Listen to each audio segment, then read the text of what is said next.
Hazır mıyız arkadaşlar? Bekleyelim mi biraz? Siz de hazır mısınız? Tamam.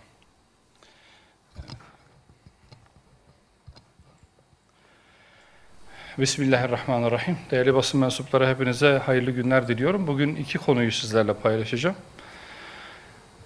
Medreseler, ilim ve irfan geleneğimizin en köklü kurumlarındandır. Bu kurumlar tarihsel süreçte yalnızca eğitim faaliyetlerinin yürütüldüğü yapılar olmanın ötesine geçerek toplumun ilmi, kültürel ve ahlaki dinamiklerine yön veren köklü müesseseler haline gelmiştir.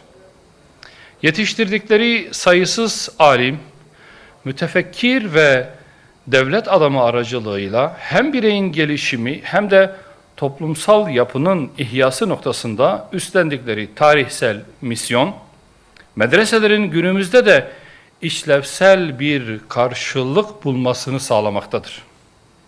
Nitekim medreseler, geçmişte üstlendikleri medeniyet kurucu rollerinin bir tezahürü olarak bugün de modernitenin getirdiği sosyo-kültürel karmaşa ve toplumsal çözülme karşısında ahlaki erozyona karşı direnç gösteren, bireye dingin bir entelektüel zemin sunan dinamik yapılar olarak varlık göstermektedir.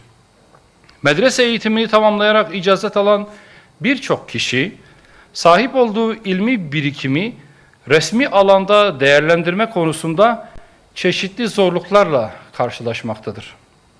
Diploma denkliğinin bulunmaması, kamu kurumlarında istihdam imkanlarının sınırlı olması ve medreselerde edinilen bilgi ve tecrübenin yeterince karşılık bulmaması bu sorunların başında gelmektedir.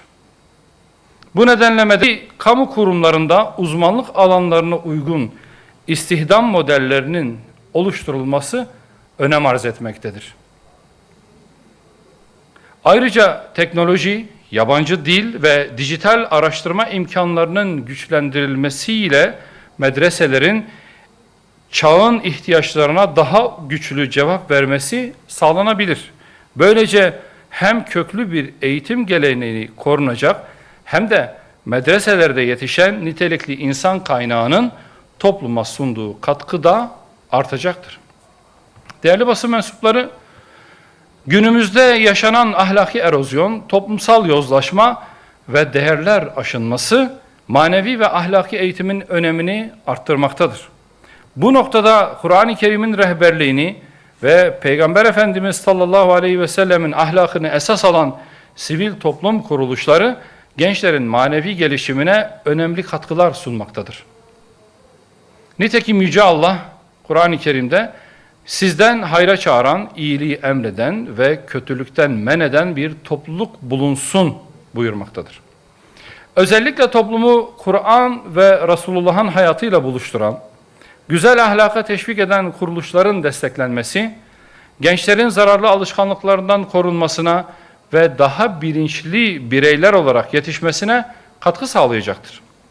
Bu nedenle gençlerin manevi ve ahlaki gelişimini önceleyen, toplumsal fayda üreten sivil toplum kuruluşlarının kültürünü taşımaktadır ve büyük çabalar gerektirmektedir. Bu noktada alınabilecek en önemli tedbirlerden biri de sivil toplumu bilinçlendirmek ve bu alana kanalize edebilmektir. İfsat şebekelerinin yıkıcı faaliyetlerinin etkisini kırmak için ıslaha çalışan, saldırı altındaki manevi değerleri muhafaza ve tahrip edilenleri yeniden inşa eden sivil toplum kuruluşları muhakkak surette desteklenmelidir diyorum. Dinlediğiniz için hepinize teşekkür ediyorum. Hayırlı günler diliyorum.